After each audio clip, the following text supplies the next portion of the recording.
விவசாய பெருமக்களுக்கு வணக்கம். நம்ம இன்றைக்கி பார்க்க போகிறது கேந்தி செடி பற்றி தான் பார்க்க போகிறோம்.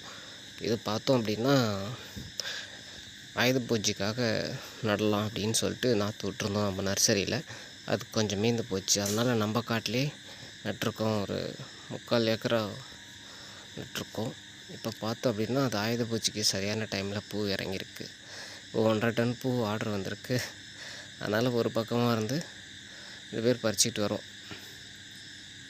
பாருங்கள், செடி நல்லாயிருக்கு, நிறையா பூத்துருக்கு, நல்லா பூத்து பெருசாக இருக்குது. பறிப்பு அப்படி தான் இருக்கும். காடே எல்லோவாக தெரியுது பாருங்கள்.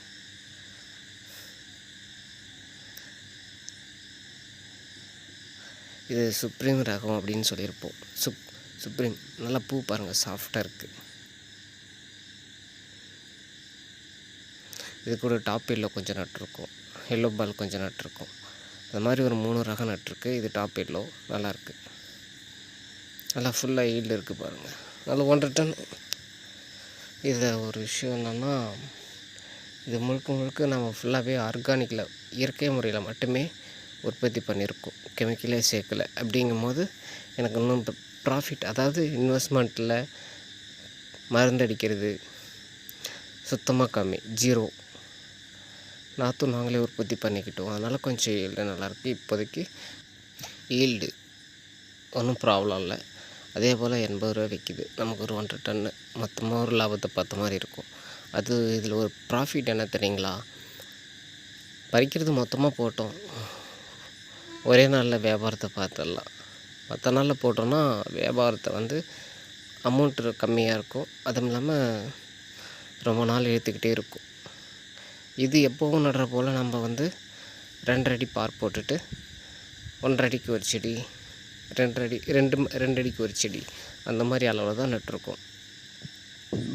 நட்டுட்டு எப்போவும் தண்ணி விடுற போல தான், காட்டோட தன்மைக்கு ஏற்ற மாதிரி தண்ணி விட்டுட்டோம். ஒரு களை ஃபஸ்ட்டு வெட்டணும். 2வது களைக்கு ஓரளவுக்கு அடைச்சிச்சு. இருந்தாலும் 2வது களை வெட்டி அப்படி மண் அணைச்சிட்டோம். ஜீவாமிர்த கரைசல் எப்போவுமே தண்ணியில் விட்டுக்கிட்டே இருக்கும். அக்னி அஸ்திரம் முக்கியமாக புழுவுக்கும் லீஃப் மைனர், இலை கோலப்பூச்சி அப்படின்னு சொல்லுவோம். இது 2ம் அதிகப்படியாக தாக்கும். அதுக்காக அக்னி அஸ்திரம் பார்த்திங்கன்னா ஒரு 15 நாளைக்கு ஒன்று, கொஞ்சம் சிவியராக இருக்கிற மாதிரியா இருந்ததுன்னா 8 நாளைக்கு ஒன்று, 7 நாளைக்கு ஒன்று அடிச்சிட்டோம். இந்த மாதிரி அடிக்கடி பூச்சி வெரைட்டி அடித்தா தான் நமக்கு அதிகமாக வரத்துக்குள்ளார இது ஒரு லெவலில் கண்ட்ரோல்லே வச்சுக்கிட்டு இருக்கும். அதனால் வரத்துக்கு முன்னாடி நம்ம பாதுகாப்பாக பார்த்துக்கிறது ரொம்ப நல்லது. இந்த ரகத்தில் ஒரு பெனிஃபிட் என்ன அப்படின்னா, மழை பெஞ்சாலும் தண்ணியை இழுத்து வச்சுக்காது, வெளியே விட்டுடும். நம்ம டாப் எல்லோ அது மட்டும்தான் கொஞ்சம் கெட்டு போயிடும். அது முடிஞ்சால் மழை நாள் அதை மட்டும் தவிர்த்து சுப்ரீம் மட்டும் நல்லா நட்டுருக்கோம். நல்லாயிருக்கு. இப்போ அதிகமாக கேட்டிருக்கிறதால சரி, இன்னும் ஆள் பொறுமையாக 2-3 நாளாக கொடுங்க அப்படின்னு சொன்னதால் கொஞ்சம் பறிச்சிட்ருக்கோம். இந்த வீடியோ உங்களுக்கு பிடிச்சுன்னு நினைக்கிறேன். லைக் பண்ணுங்கள், ஷேர் பண்ணுங்கள், சப்ஸ்கிரைப் பண்ணுங்கள். இல்லை ஏதாவது நாற்று தேவைப்பட்டால் மேலே இருக்க நம்பருக்கு கால் பண்ணுங்கள். தமிழ்நாடு ஃபுல்லாக டெலிவரி கொடுத்துட்ருக்கோம். நன்றி, வணக்கம்.